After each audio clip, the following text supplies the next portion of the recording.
A brief history of the Beatles. This course will follow the Beatles from the first group as the Quarrymen through the most recent concert tour of Paul McCartney. And we will begin in the 1940s, when the men who would become the Beatles were born, go to school, and meet over common musical interests. They would together create a group called the Quarrymen, and in a few years they would rename themselves as the Beatles. During this time, they developed a wonderful reputation as a performing band covering other people's music. But after a tour of Germany, they found themselves back in Liverpool without a record contract or a manager able to get them one. During 1962, they did, however, obtain a manager and recorded their first single, Love Me Do. In 1963, the Beatles took over the airwaves of Great Britain and released two albums, Please Please Me and With the Beatles. While they were well known and loved within Great Britain, they were unknown outside, especially in the very profitable United States. In 1964, the group came to America, performing on the popular Ed Sullivan Show, and during the same year released two additional albums, A Hard Day's Night, based on their first major motion picture, and Beatles for Sale.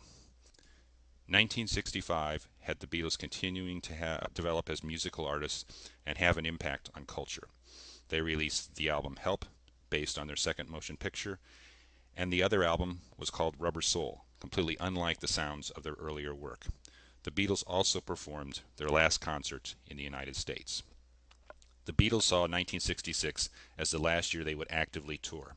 The crowds made their music almost unrecognizable for the Beatles as they tried to perform and listen to each other.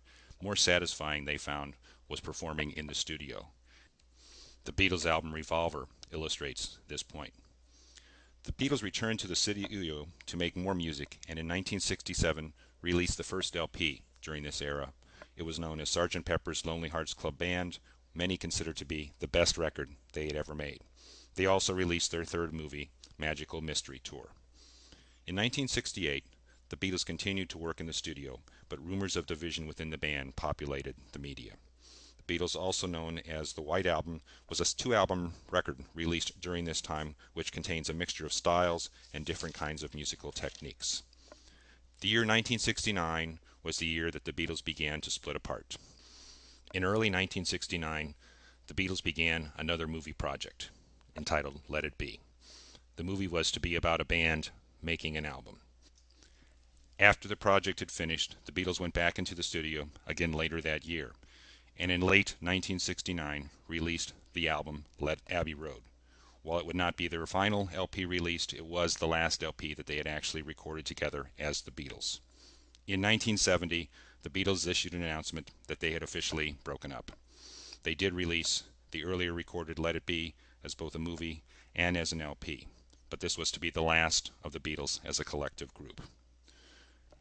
Beginning in 1970, each of the Beatles went off on their own. John Lennon recorded a number of beautiful and not so beautiful pieces of music from the late 1960s to his death in 1980. George Harrison took on some projects, including the concert for Bangladesh, that sustained him, and he died just a few years ago. The other Beatles, still living, continued to do their work on both the stage and in the studio. Paul McCartney has worked as a solo performer, as a member of the group's Wings, and now today touring with a backup band. Ringo Starr has had both recording successes as well as ongoing concert successes, and continues to be successful as he tours with Ringo Starr and his All-Stars, a collection of supergroup artists brought together for a few performances. As the story of the Beatles suggests, their success was unprecedented, but throughout their career there were supporting players who often got the title the fifth Beatle. In this class session we will talk about who was the fifth Beatle. While various names will be offered during the course of the semester, several that get repeated regularly and will be mentioned throughout our course are Stu Sutcliffe, the original bass player for the Beatles, George Martin, their longtime producer, and Brian Epstein, who got them their early recording contracts and helped set the stage for their ongoing success.